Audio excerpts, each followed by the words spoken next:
Your cost of customer acquisition, it is one of the biggest margin killers to the whole business. You see, if it takes you almost a year, or some software companies take years of payback period to justify acquiring a new customer, then you're constantly losing money for the most part for years and years. And for most of us, we just can't do this. So we want to get our cost of customer acquisition and a payback period in months. How do we do this?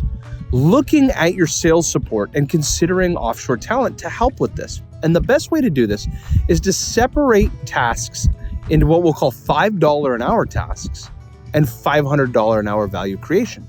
Now, $500 value creation might be the act of running a fantastic sales demo and writing proposals and closing a deal.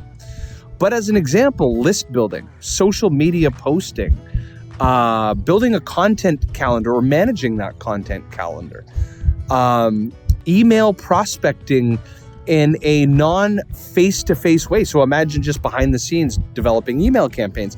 These are all $5 an hour tasks that perhaps you're asking internal teammates to do this. Number one, they might not have the core competency to do it, so you might have people shuffling around to do multiple jobs. Two, your social media manager, you might be paying $60,000 a year, or you're paying this sales development representative $55,000 a year. And what are they really doing? They're sending emails, they're sending generic LinkedIn messages.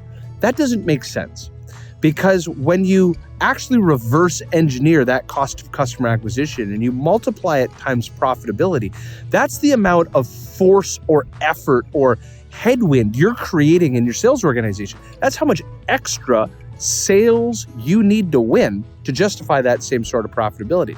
As a simple mathematical equation, if you have a 20% EBITDA business, for every dollar you save, you've reduced $5 of headwind of sales you need to go acquire.